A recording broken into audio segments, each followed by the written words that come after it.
Commissioner Viado committed that they would fill all the counters with immigration officers 30 minutes before the start of the peak hour, which is 3:30. Kaya si Commissioner, ang aga-aga nandito, alas 3 pa lang, nandito na siya.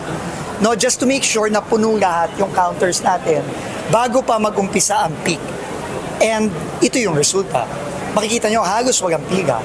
Binuksan na ang lahat ng immigration counters sa Ninoy Aquino International Airport o NAIA ilang araw bago ang inaasang pagdagsa ng mga pasahero kasabay ng long holiday. Ayon kay Transportation Secretary Vince Dizon, humahaba ang pila sa immigration kapag peak hours sa pagitan ng alas 4 ng madaling araw at alas 6 ng umaga.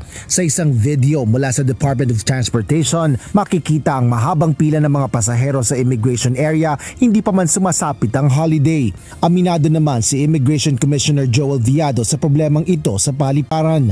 Dahil ho sa masisirang pag-uusap rin po namin ng DOTR, kaya po ito na-implement. Kasi ho, syempre naman po, pagka nag-arise ng isang problema, we have to consult other agencies. Hindi naman po isang ahensya lang ang makakapagbigay o makakatugon sa mga problema sa pagbigay po ng solusyon. Gaya po na sinabi ko kanina, whole of government approach po. Paliwanag naman ni Secretary Dizon, ngayon lang nasolusyonan ang problemang ito dahil sa bilin ni Pangulong Ferdinand Marcos Jr. na magtulungan. Alam mo, in the past kasi, sad to say, no, turuan eh. No, imbes na mag-usap, imbes na magtulungan, nagtuturuan. No, and yun ang ayaw ng ating mahal na Pangulo. No? Para masolusyonan ang problema, sinabi ng kalihim na nakipag-ugnayan siya sa Immigration, Manila International Airport Authority at ang bagong private operator ng paliparan na New NAIA Infrastructure Corporation o NNIC.